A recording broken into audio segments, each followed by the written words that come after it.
Super electric channel में आपका एक बार फिर से स्वागत है। दोस्तों आज के वीडियो में हमारे पास एक ग्राइंडर मशीन है और यह ग्राइंडर मशीन स्टार्ट नहीं हो रही है और अंदर से जब इसे स्टार्ट किया जा रहा है तो शॉर्टिंग भी हो रही है, प्लस हमारी यह मशीन एकदम जाम भी हो चुकी है। तो किस तरह से इस ग्राइंडर मशीन को रिपेयर किया जाएगा हम समझ लेते हैं।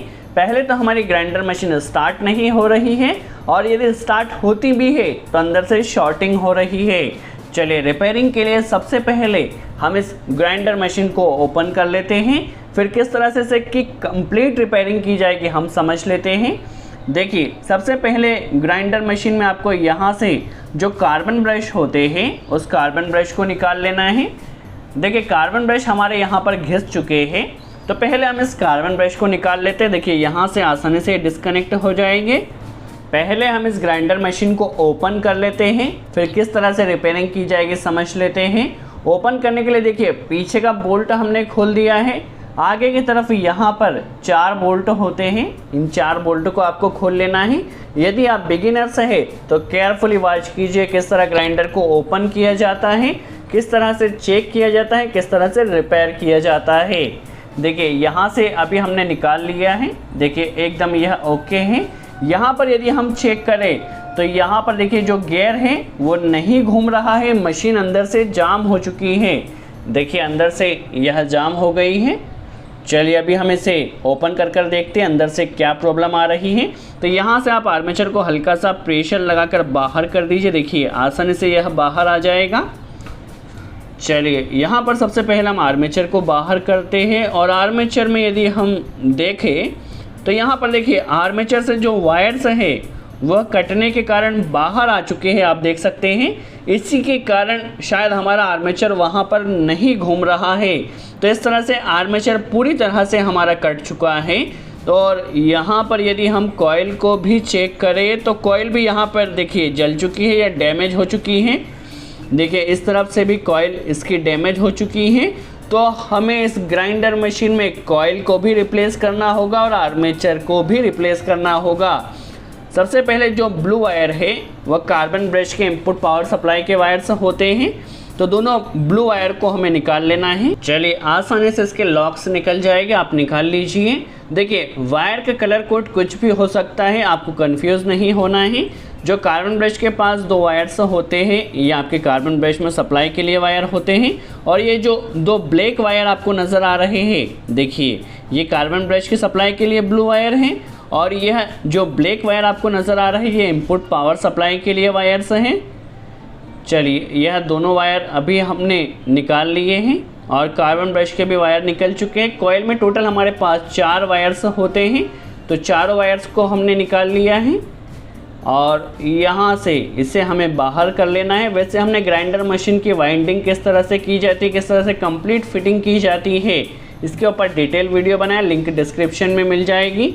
देखिए चारों वायर्स हमने यहाँ पर कॉइल्स के निकाल लिए हैं और इसकी जो कॉइल यदि हम देखें तो अंदर से डैमेज हो चुकी है, तो हमें कॉइल को भी चेंज करना होगा। यदि आप वाइंडिंग कर सकते हैं तो फिर आप वाइंडिंग कर दीजिए।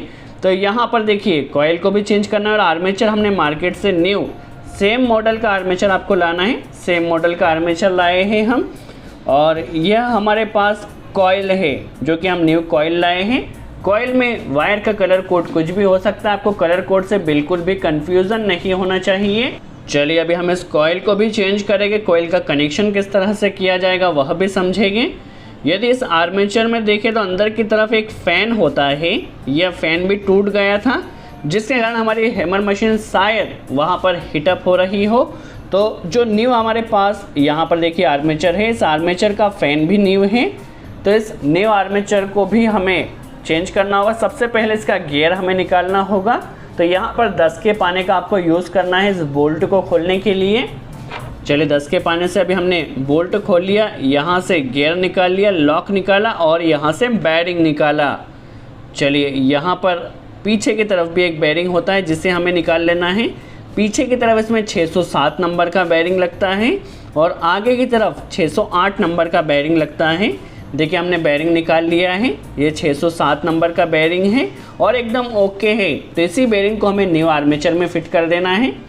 देखें बेरिंग आपका आसानी से फिट हो जाएगा। किसी भी चीज़ से हल्के हल्के से आपको इसे ठोक लेना है, और या आप चाहो तो जो उससे हल्का सा बड़ा साइज का बेरिंग इसे आप ऊपर रख लीजिए और इसे अच्छे से ठोक दीजिए, ताकि हमारा बेरिंग देखिए यहाँ पर एकदम अच्छे से फिट हो चुका है। अब आगे की तरफ से सबसे पहले हमें यहाँ पर लॉक लगाना होता है। देखिए यह इस तरह से लगेगा। इसके ऊपर देखिए हमारा लॉक सबसे पहले लग चुका है, बेरिंग लग जाएगा यहाँ पर, इसने एकदम फ्री होना चाहिए। और यहाँ पर यह गियर लग जाएगा और यहाँ पर यह बोल्ट लग जाएगा। तो आर्मेचर की फिटिंग यहाँ पर बहुत ही आसान तरह से हो जाएगी। चलिए अभी हम इस बोल्ट को अच्छे से टाइट कर लेते हैं। चलिए अभी हमने इस बोल्ट को टाइट कर दिया है। इसके ऊपर एक रिंग भी लगाई जाती है, तो इस रिंग को आप लगाना ना भूलें। देखिए इस रिंग को आपको यहाँ लगा देना है। चलिए आर्मेचर की हमारी कंप्लीट फिटिंग हो चुकी है। अभी यहाँ पर हमें कॉइल को रिप्लेस करना होगा। तो सबसे पहले देखिए कॉइल में आपको 4 वायर्स दिए जाते हैं, तो चारों वायर्स को सबसे पहले आप सीधे कर लीजिए। देखिए इस तरह से, देखिए चारों वायर्स को सीधे कर लेना है। जो आमने सामने के 2 वायर्स होते हैं उन्हें नॉर्मली हम कार्बन ब्रश में लगाते हैं, आमने सामने के वायर लेना होते हैं। देखिए चारों वायर्स को हमने यहाँ पर ले लिए, चारों वायर्स को आपको सीधा कर लेना है। देखिए चारों वायर्स हमारे सीधे हो चुके हैं ताकि ये आसानी से फिट हो जाए, और यहाँ पर यह एकदम आसानी से फिट हो जाएगा। देखिए इस तरह से आप इसे अंदर डाल दीजिए, और जिन होल से वायर्स आपके बाहर आए थे उन्हीं होल में आपको डालना है। इसका आप ध्यान रखिए। जो पुराना आप वहाँ पर कॉइल को निकाले तो आप पहले चेक कर लीजिए किन होल से हमारे वायर्स बाहर आए हैं, उन्हीं होल से आप वायर्स को डालिए। देखिए सेम होल से हमने चारों वायर्स को यहाँ डाल लिया है। इसमें 2 वायर हमारे इनपुट पावर सप्लाई के वायर होते हैं, और 2 वायर जो आमने सामने के यह 2 वायर होते हैं यह कार्बन ब्रश में लगते हैं। तो ये देखिए कार्बन ब्रश होल्डर में हम इसे लगा देते हैं। चलिए पहले हम इसे अच्छे से फिटिंग कर लेते हैं और इसमें आर्मेचर लगा लेते हैं। आर्मेचर में जो पीछे की तरफ 607 नंबर का बेरिंग लगता है उसके ऊपर इस तरह से कवर लगाना अपना भूलें। कवर लगाने के बाद यहाँ पर यह इसका देखिए एक लॉक होता है, मैकेनिज्म होता है, इसे आप लगा लीजिए। देखिए इस तरह से, और यहाँ पर स्विच ऊपर की तरफ होता है। देखिए स्विच हमेशा ऊपर की तरफ होता है, और यहाँ पर यह देखिए जो उभरा हुआ हिस्सा है आर्मेचर में यह साइड से होता है। देखिए इस तरह से जब आप फिट करें तो इसका ध्यान रखिए। देखिए हमारा आर्मेचर एकदम फ्री है। देखिए स्विच ऊपर की तरफ आएगा और ये उभरा हुआ हिस्सा इस तरफ आएगा। देखिए इस तरफ, इसका आप ज़रूर ध्यान रखिए। और यहाँ पर जब इसे फिट किया जाएगा तो ये यहाँ से फिट होगा। देखिए इस तरह से ये उभरा हुआ हिस्सा यहाँ पर आ जाएगा। देखिए इस तरह से इसकी फिटिंग हो जाएगी, और फिट होने के बाद आप मशीन को चेक कर लीजिए, इसने फ्री होना चाहिए, जाम ना हो उसका ध्यान रखना है। अभी हम यहाँ पर 4 बोल्ट जो हमने ओपन किए थे चारों बोल्ट को लगा देना है। मशीन एकदम फ्री है।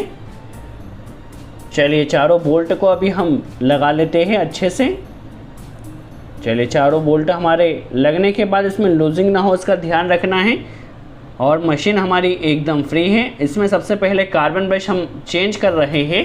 जो पहले के कार्बन ब्रश थे वो पूरी तरह से घिस चुके हैं, तो हम न्यू कार्बन ब्रश लेकर आए हैं, और यहाँ पर इन पुराने कार्बन ब्रश को हम चेंज करेंगे। कार्बन ब्रश फिट करने के लिए यहाँ जो होल्डर होता है इस होल्डर को आप हल्का सा ओपन कीजिए, और यहाँ पर दूसरे कार्बन ब्रश को भी हमें चेंज कर लेना है। देखिए आसानी से ये होल्डर को ऊपर करने के बाद फिट हो जाएंगे, और यहाँ पर कार्बन ब्रश का जो कनेक्शन होगा वो यहाँ पर इस कनेक्टर में होगा। देखिए इस कनेक्टर में दोनों कार्बन ब्रश को हमें कनेक्ट कर देना है। इसके पास वाला जो कनेक्टर होगा वो कार्बन ब्रश की सप्लाई के लिए होता है, तो यहाँ पर यह कनेक्टर कार्बन ब्रश की सप्लाई के लिए कनेक्ट हो जाएगा। आर्मेचर में जो 2 आमने सामने के वायर्स होते हैं वो कॉइल में यहाँ पर कनेक्ट हो, और यहाँ पर देखिए कॉइल के 2 वायर भी हमने कार्बन ब्रश में लगा दिया है। देखिए हमारे कार्बन ब्रश की फिटिंग हो चुकी है और 2 वायर्स लग चुके हैं। अब जो 2 वायर बचे हुए हैं वो इनपुट पावर सप्लाई के वायर्स हैं, तो उन्हें हमें यहाँ पर लॉक कर देना। देखिए इस पर लॉक का मैकेनिज्म भी दिया जाता है वायर्स को, तो इस तरह से आप लॉक कर दीजिए ताकि हमारे वायर्स इधर उधर ना जाए। देखिए दोनों वायर्स हमारे यहाँ पर लॉक हो चुके हैं। अभी हम चेक कर लेते हैं सीरीज़ से। देखिए जब मशीन को चलाया जाएगा तो सीरीज़ बल्ब भी चल रहा है और मशीन सीरीज़ में हल्की सी कम स्पीड में चलती है। तो देखिए बट हमारी मशीन एकदम परफेक्टली वर्क कर रही है। अभी हम इसकी कंप्लीट फिटिंग कर लेते हैं, फिर किस तरह से मशीन प्रॉपर रन कर रही है वह भी देखेंगे। देखिए हमारी मशीन यहाँ रिपेयर हो चुकी है, इसका आर्मेचर भी चेंज हो चुका है और कॉइल भी चेंज हो चुकी है। इसका जो बैक कवर होता है, इस बैक कवर को अभी हमें लगा लेना है। देखिए अच्छे से एक बोल्ट लगा लेना है, टाइट रखना है इसे। तो इस तरह से आप आसानी से ग्राइंडर मशीन को रिपेयर कर सकते हैं। यदि फिर भी यदि कोई डाउट रह जाता तो आप कमेंट्स में ज़रूर पूछें, हम पूरी कोशिश करेंगे आपका जवाब दे सकें। यदि वीडियो अच्छा लगा तो लाइक का बटन ज़रूर प्रेस करें। देखिए हमारी ग्राइंडर मशीन एकदम परफेक्टली वर्क कर रही है। तो आज के लिए इतना ही। Thanks friends.